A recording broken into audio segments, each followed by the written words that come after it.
Coming to you from UBN Studios in Burbank, California. You're listening to the Unsugarcoated podcast with your host, Aalia and Namer.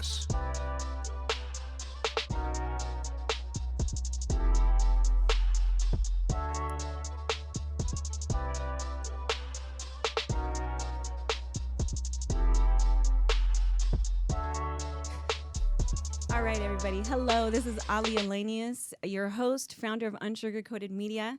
I'm so glad to be able to get back in the studio and move forward with this podcast, which will continue to share inspiring stories, leaving you empowered by the end of every episode. As you may notice, we have a big change in that Alexandra, my former co-host, is no longer with us. I adore her, and I wish her success in all that she does. Our previous episodes will remain part of the library, but moving forward, you're kind of stuck with me from now on. Well, like many people in America, I've been subject to the stay-at-home order. And here in Los Angeles, as of yesterday, I've read reports that the order will likely remain in place for the next 3 months. Now, I'm not sure how you took it, but I was definitely frustrated. At the same time, I know that the goal is to save lives. I've been at home with my 3 kids, and occasionally I've gotten to see my older daughter and my infant grandson. I am concerned with not just the safety of myself, but the safety of others. And as a seasoned business owner, I also understand how this affects the economy and can only tell you that the solution I keep pushing for is advocacy for each other and for our communities.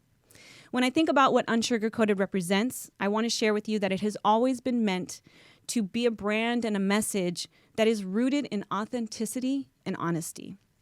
However, that doesn't mean being insensitive, rude, or inconsiderate. And I'm troubled by one little thing, guys, that I've seen lately. A lot of bragging about people who do not want to wear masks in public. And I just want to share this from the bottom of my heart.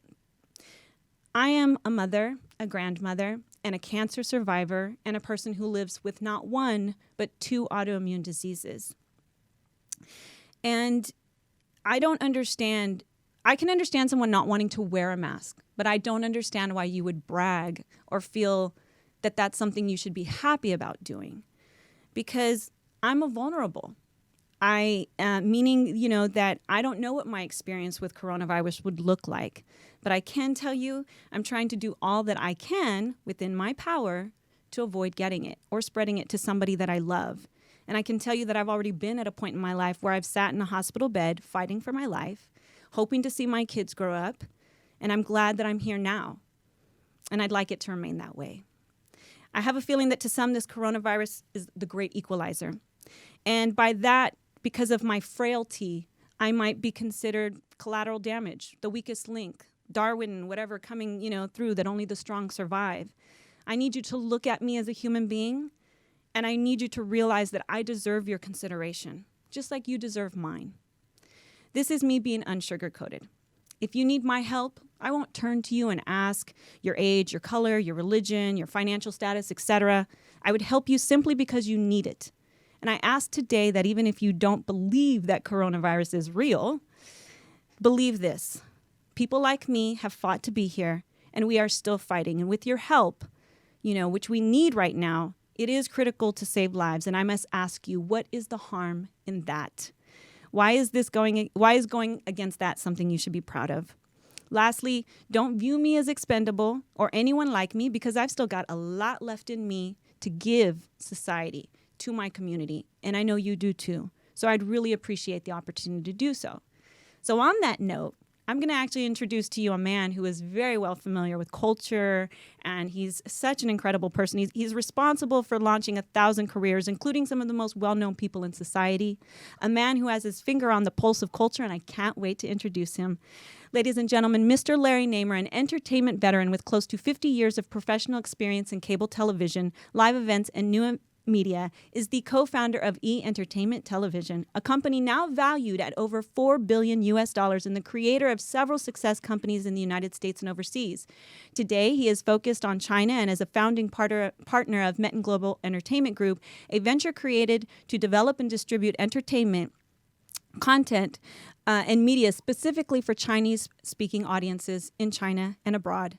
His vision and direction has garnered award nominations, awards recognition across the globe. In 1989, he was awarded the prestigious President's Award from the National Cable Television Association. Since then, he has been honored with the Outstanding Contribution to Asian Television Award, International Legacy Award at the 2017 Elise Awards Foundation Gala, and the Hollywood Lifetime Achievement Award in Entertainment at the 2018 Hollywood Tribute Awards, and the 2019 China Night by the American Chinese CEO Society, both in celebration of the Academy Awards.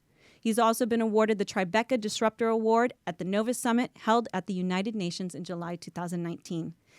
I'm very, very excited to introduce him. Ladies and gentlemen, Mr. Larry Namer.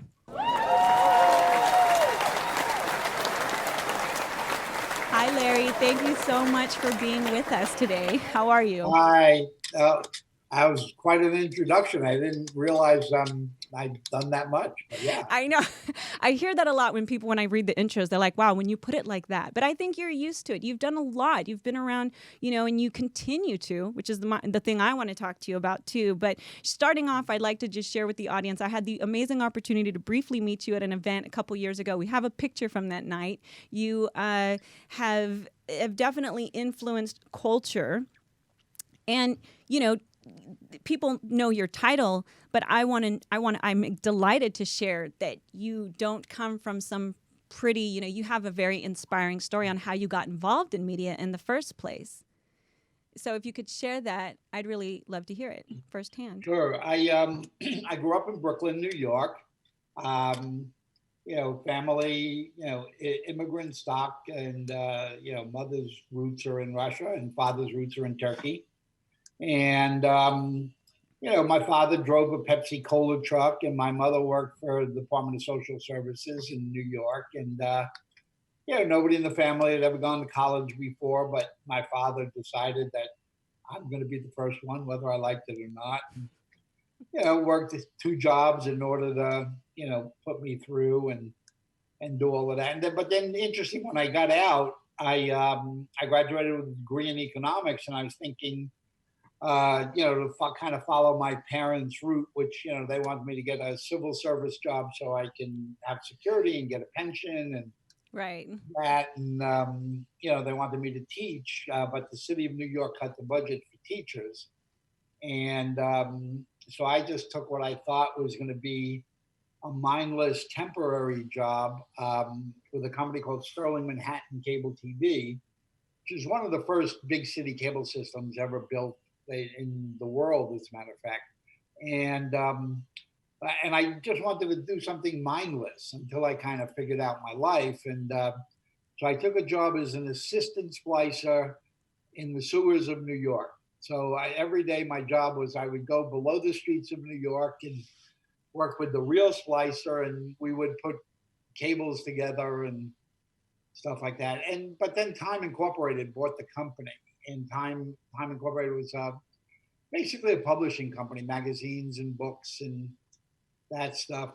But they had decided that they wanted to transform from being publishing to become media, and they kind of gave themselves a 10-year horizon to do it. So it was a great time for me to be there because it's where most of the early innovation in cable and media really took place. While I was there and part of what was known as the video group, they started Home Box Office and Cinemax and bought Turner and bought a company called ATC, which is the biggest cable company in America. And it was great for me to be there because I got to do a lot of stuff much younger than you typically would in, a more stable organization or a more, long-standing organization. So by the time I was 25, I was the director of operations in Manhattan. I had construction and engineering and service and installation, and those things all reporting to me. I think, I had 300 people reporting to me, all of which were older than I was, which was kind of interesting. And then I moved on to become the director of corporate development.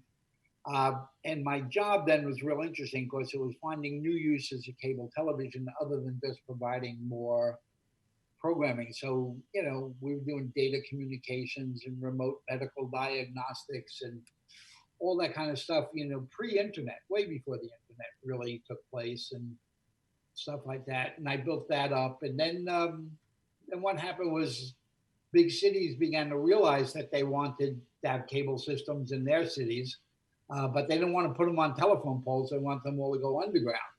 So a Canadian company had won the franchise in Los Angeles, the big franchise called Valley Cable.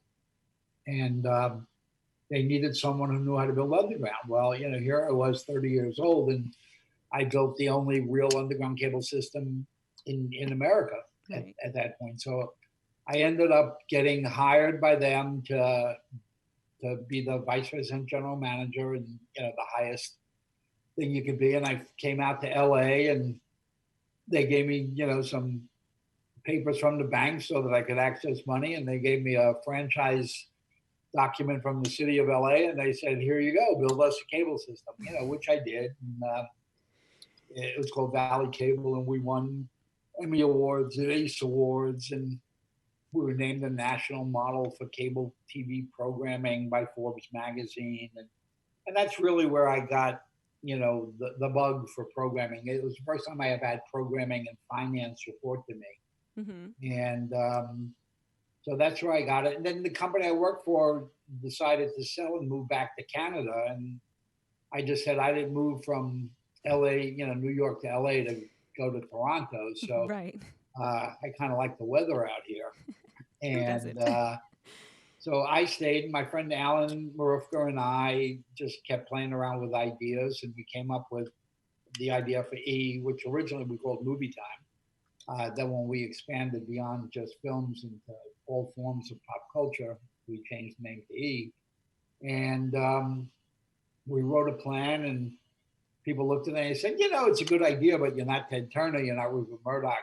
Two guys don't wake up in the morning and say, I want to start a TV network. It's just not the way it's done. And we weren't smart enough to listen or dumb enough to listen, depends on how you look at it. And we took 3.5 years before we could raise any money at all. And then finally we got somebody on Wall Street who was willing to give us $2.5 million. Mm-hmm. At the time, the going rate to start a TV network was somewhere between 60 and 100. Wow. And, it's a little but nobody's going to give Alan and I that money. Right. And I just called a friend who was teaching television in Austin, Texas, radio, television, and film, and said, have kids who need intern jobs for the summer and send them to LA. And so he did. So literally, we took the $2.5 million and had 11 employees and 31 interns and put E on the air. And the second it went on the air, everybody said, oh my God, that's what you wanted to do. You should have told us. We would have given you that money a few years ago.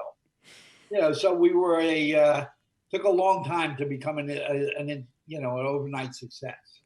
Well, that's kind of what's so inspirational about that story, and why I definitely love to bring people within the media realm, because to share that there's this perception that success happens overnight. And a lot of people don't realize there's a lot of no's, there's a lot of knocking on the doors. There's a lot of, like you said, just people telling you can't do this, and you saying, but watch me do it. So I love that you did. That's important, because, and you focused. I remember reading somewhere that you really felt that entertainment was a portion that people weren't. You saw all these other, but people really weren't focused on that entertainment demographic or potential, and you really were able to hone in on that. At it, we said, cable TV was kind of like an electronic newspaper. Mm-hmm. At ESPN was the sports page, and CNN was the headline, the front page, and Home Shopping was the ads. But what was so obvious to us missing was the second most read section in any newspaper, which was the entertainment pages. Absolutely. So we set out to become the entertainment pages of the cable TV electronic newspaper. And that was the vision. And, people say to me, they go, when did you guys know it was going to be a success? And my answer is quite simple. It was from the first day we had the idea. Right.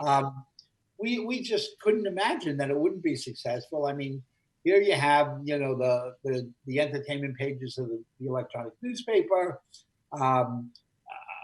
Entertainment and media, is popular. Hollywood is popular all around the world. Everybody loves Hollywood music, movies, television, Hollywood celebrities, whether they be on the screen or they be celebrities for the sake of being celebrities.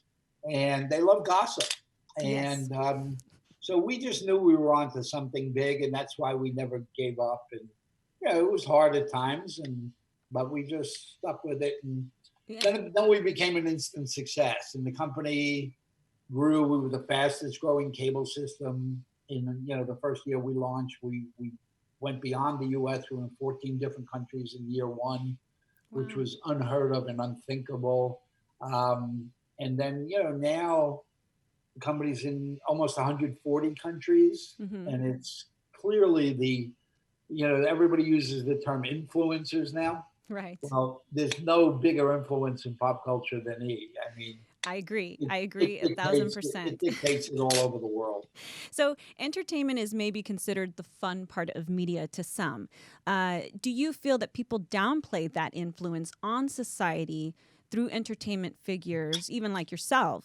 For example, if someone told you to stay out of social issues and stick to entertainment, what would you say to someone like that? Am I allowed to curse? Yes, you are. Absolutely. Well, the good part of being the founder of E is that, after that, you have the ability to just say F you to anybody you want, without severe repercussions. We do a lot of social stuff. For example, in China, we take our unsold advertising inventory. If we have a slot, we didn't sell it. We were donating it to a group called Wild Aid, which tries to protect, tigers and elephants and sharks and all of that stuff. And we have a lot of social issues of our own. We blend them into our programming. We don't hit people on the head with them. Right. But we feel it's an important part. We don't want to send people out shopping all day long. We want, especially now, if people don't realize that we are one race and we better band together as the human race, then, I don't know what's going to wake them up to that fact, because, this is a global problem. This is not a U.S.-centric problem. It's not a rich people's problem or poor people's problem. It's the problem of the human race. And if we're going to save it, we better start appreciating each other and being good to each other. I agree. That's very true. And I mean, I remember an interview that I saw, I think it was Jerry post Kobe Bryant's death, and he said that, even athletes get kind of that shade of just stick to athletes. But when you see someone, influential like Kobe Bryant pass away, and then you see how it affects, you really have to take a step back and say, okay, wait, maybe these people are people we should pay attention to. And I feel that, I agree with you. How do you feel? What are the key principles in this day and age, and especially with right now, if somebody's looking to start a media company, what key principles do you think are imperative to have that longevity?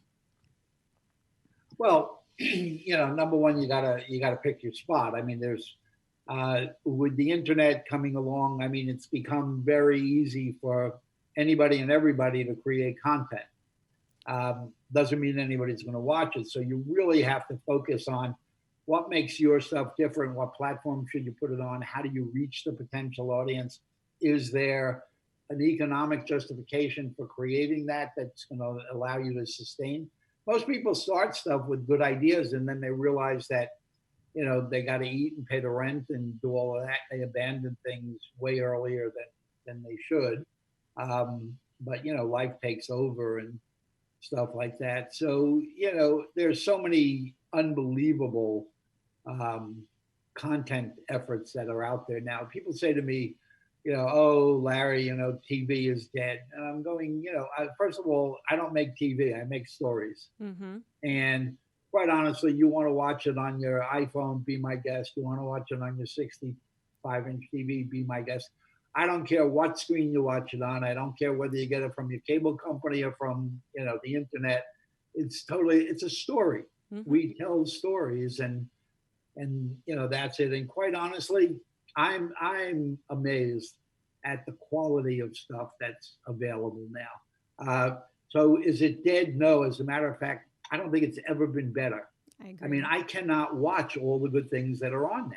I mean, it's just amazing how much good stuff there is. I agree. I agree. I'm always getting told, "Have you seen this show? Have you seen that show?" I'm like, "I'm getting to it. It's on the list. I haven't had time, but yeah, it's Yeah. incredible." And you've one time made the remark that, and I think this is important because you kind of touched on it just a moment ago, but so many people see Hollywood as the place that films are made, in which it is. But you've spoken about how someone can make a movie now anywhere. You know, Hollywood doesn't have to be the end all be all for people, right? Yeah, I think Hollywood is really, it's a state of mind. It's not a place. Yes. Um, it's I think Hollywood is synonymous with the media and entertainment business. And when I got into this, and I hate to say it's 50 years, almost 50 years ago, when I would do a business plan, and kind of wait it out and see, is this a viable business opportunity?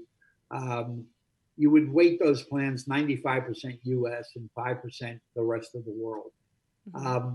Now, when you do it, it's really 30% US and 70% is divided between China and Russia and Germany and UK and South America, et cetera. It really has become a global business. Right. Where we, in America, we always shun things not made here. And then all of a sudden, Netflix and Prime come along and Hulu and Disney and they start showing us things that we didn't realize how good stuff was that was being made in other places.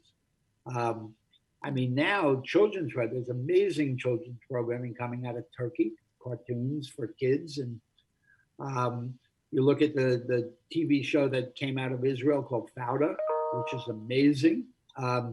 I just watched something on Netflix last week, which was called Unorthodox, Mm-hmm. which was it was a TV show, 4 episodes done in not even Hebrew. It was done in Yiddish, which is a throwback to an old Jewish language. Right. And it was subtitled, and it was amazing. It was just as good as it gets, and the acting was great, and the writing was great, and stuff. So I think you're really beginning to see, as things open up, as technology has stopped limiting people from having a voice in media, you're seeing incredible talent coming out and creating just amazing stuff. I mean, again, when I got involved, you needed 2-inch tape machines, and there was no such thing as portable video. That was crazy. Right. And to build a studio, you were in the $25 million range. I mean, now I can make a movie on my iPhone that looks as good as what I could have done there, and I could edit it on my laptop. And so anybody with talent and creative ideas has the opportunity. Now, then the trick becomes getting people to know it's around and getting an audience for it, which is a different challenge. But making it, anybody with talent has the ability to make stuff now. Yeah, I agree. And I mean, I've been so impressed, like you, with the amount of content and quality. It's interesting. My husband's in film, and I was actually in the middle of executive producing my first film when all of coronavirus took hold. And so now we're looking at what that's going to look like moving forward.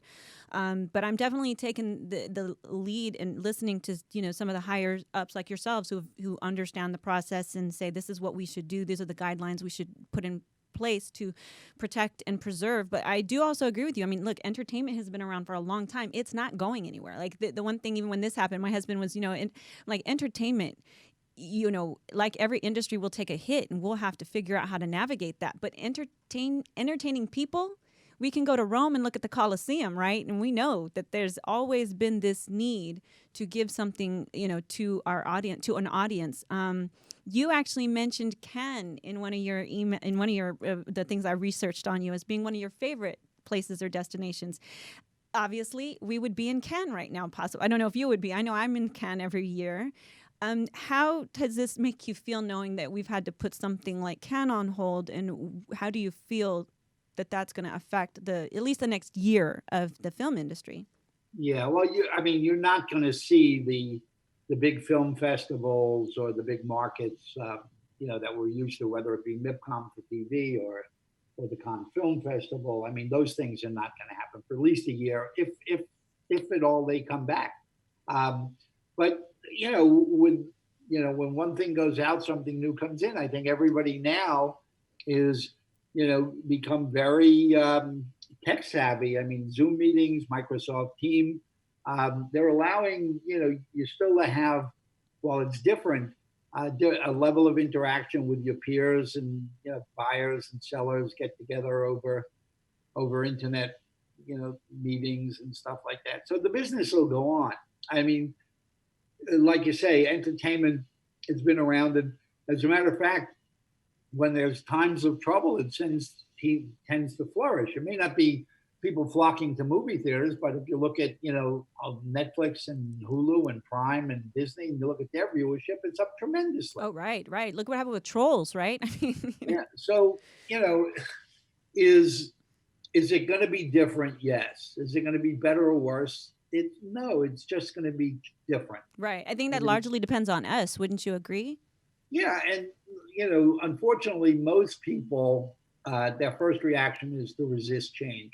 Right. I mean, you look at what happened when digital music came around. The music business just said, "We will not allow this to happen," right. And they started suing everybody. And if you downloaded a song, they find you and drag you into court and Napster. Do all that stuff.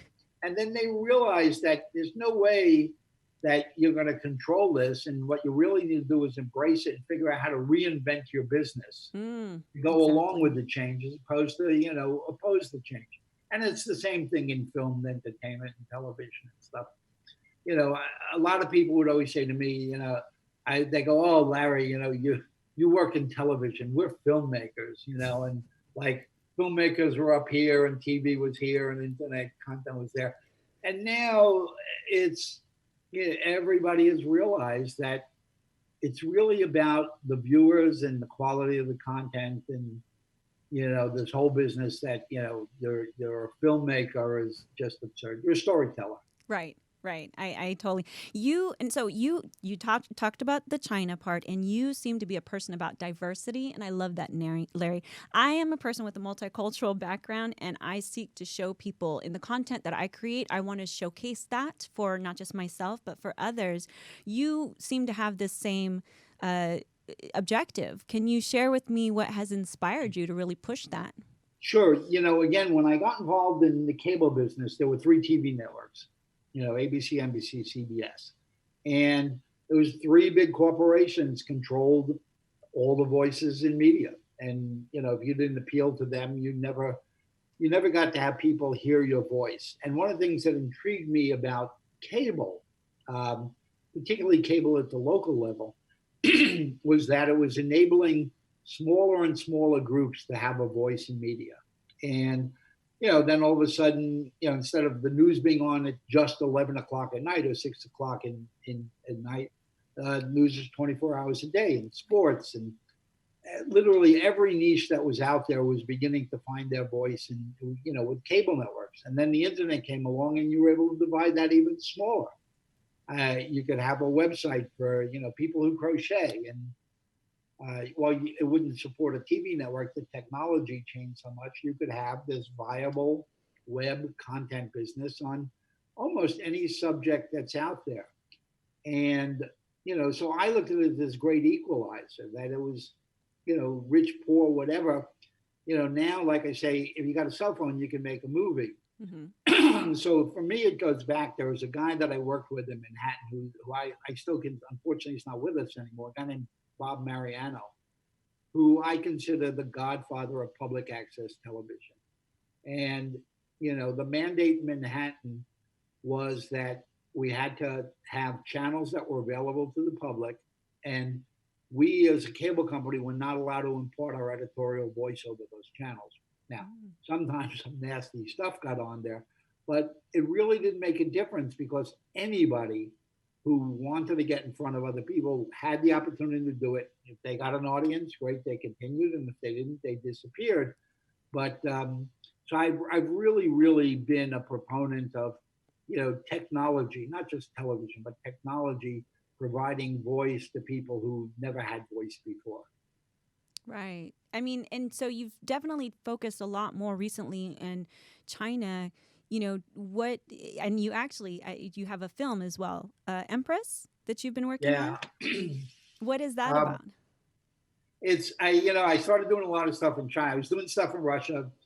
Oddly, I had the number one TV show in Russia for 10 years, which is bizarre.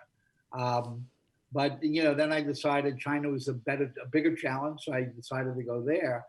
And we did a lot of stuff. I did Hollywood news. Everything I do is in Mandarin in China. So if I do stuff for China, I do it in Mandarin. If I do stuff in China for audiences outside of China, I'll do it in English. But I came across this story. There was a woman who ruled China. Her name was Empress Wu, and she's the only woman ever to rule China, biggest country in the world. And there was one woman in history that ruled it. Oh, wow. And it's an amazing story. And if you just bring it, into being today and timely, it's a woman's struggle to make it in a male-dominated society. I mean, it's a very current theme. It's a universal theme. Absolutely. So I decided I wanted to make that movie. So I found a book called Empress, and we bought the book rights. And I decided that if I make the movie in Chinese and subtitle it in English, 1% of people might ever go see a subtitled movie. Mm-hmm. But if I could make this movie in English somehow, mm-hmm. and it was a good movie, and it really did follow that theme, a woman's struggle in making the male-dominated society, people would actually, get that, but they would also learn a little bit about Chinese history and Chinese culture. And, this goes back 4 years. And so I decided I'm going to make the movie using American-born Chinese and Canadian-born Chinese, because at least the accents are fairly close. Mm-hmm. You can't use Australians at all because they sound strange. And when I told people, I said, I'm going to make this feature film, and I'm using all American Chinese and Canadian Chinese. And people looked at me, they said, Larry, we thought you were a smart guy. You can't make a movie with all Asian actors. And I'm like, why not? If it's a good movie, they go, it's impossible. It can never work. And then, last year, Crazy Rich Asians came out and proved everybody wrong. Yes. And, all these people came, I started getting calls from people going, I remember that movie you were thinking of doing, is that script still around? Can we get involved in that? And, you've seen more, you've seen TV shows fresh off the boat. You've seen all kinds of things that, I think we've opened up our minds a bit, particularly here in the U.S., to, not just disparaging other cultures, but embracing other cultures. Absolutely. And wanting to learn more about it. Well, we clearly want to learn more. We tend to imitate. We tend to grab. I mean, I think that's one of the things that you're so good at, as you pointed, is finding that pop culture. You have a good sense of what's going to pick up before. Like, actually, I remember being in Europe a few years back before fanny packs became popular again, and I saw them in the stores. And I turned to my husband. I said, "Watch, next year everyone's going to be wearing fanny packs again." And he didn't believe me. And I feel like you have that same sense. You've been able to pick up. How do you do that? How do you keep that pulse and finger on the pulse? Yeah, well, nobody can figure it out. Again, there's nothing in my educational background or family background or something. It was just this. I don't know. This is a true story. When I was a year old, my mother dropped me off a table on my head.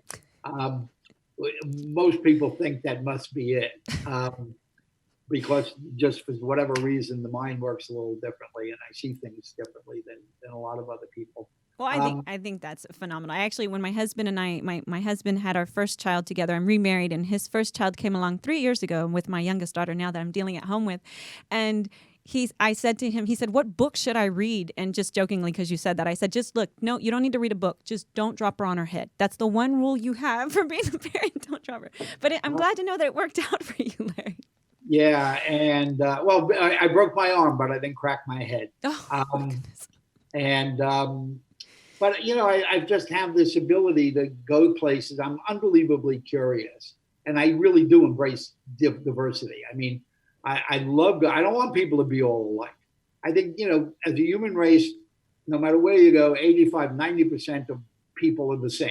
Yeah, I mean, what we want shelter, we want food, we want education, we want our children to have a better life than us. Yeah, dignity. And 10% is different. Mm-hmm. I don't want that 10% to change, because that's what makes travel and going places fun and interesting. And, in China, it's actually interesting, because here, people say, "Oh, it's unbelievable. Your biggest achievement is you did E."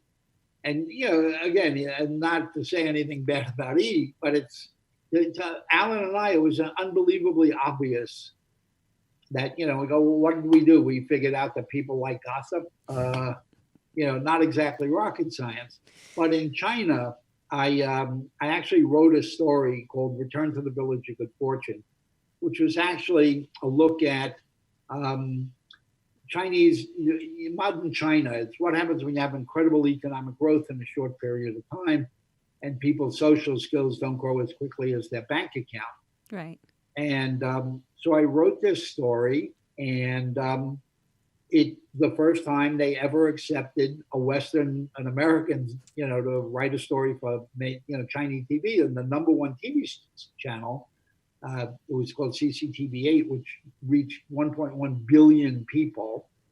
And so I wrote this story, and it ended up going 70 episodes, 70. Wow. So not only was I writing, a story for another culture, I was writing comedy, which is really hard. Very hard. Oh my goodness, yes. And, so it went 70 episodes, and it ended up that it was nominated at the Asia TV Awards as the best, in the best comedy category. And it was the only comedy from China that was nominated, and I said, to me, that's, okay, I wrote a comedy that was incredibly successful, for a language that I don't speak and for a culture I didn't grow up in. I said, to me, that's a real accomplishment. Agreed. And, again, you're from New York and you have this very different, I love that you said that it's interesting you said that about comedy. And I applaud you for just saying I can do that, because a lot of people say they can't, and it is you never know until you try, and I think that's incredibly inspiring.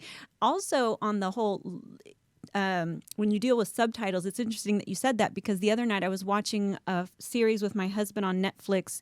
I think it's a story, Nicky Jam. It's a story about a rapper who kind of shares his true background, which isn't very pretty. And when he was singing some songs, they had the subtitles in English. And at first I was kind of I kind of was ribbing it a bit, because I wasn't listening to the Spanish. I was just reading the English subtitles.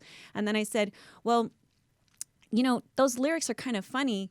But then I realized that part of the meaning was getting lost in the translation, right? When you take a certain culture and then you try to, translate it, and I know the same thing happens with Arabic. You say something and it sounds simple in English, but it really means so much more than what you're saying. So it's incredible that you were able to do that. What do you feel the world is in need of most right now? Well, number one, we got to straighten out our news reporting, particularly here in the U.S., because it's atrocious. And I mean across the board. I mean, I watch CNN, I watch MSNBC, I watch Fox, I watch them all. And they all have their own political bias. Right. And you know what? Especially now, I just want the truth.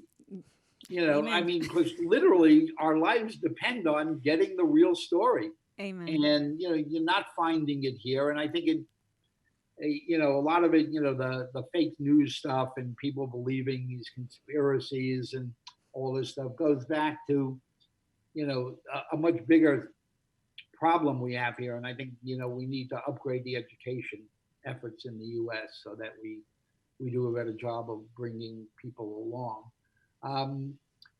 But I think right now it would be great to have a TV network or a content service that focused on health and wellness, and really focus on the different modalities. So if you said, hey, I have diabetes, it would be able to tell you, here's the way Western medicine would deal with it, here's the way Chinese medicine would deal with it, here's the way Ayurvedic would deal with it.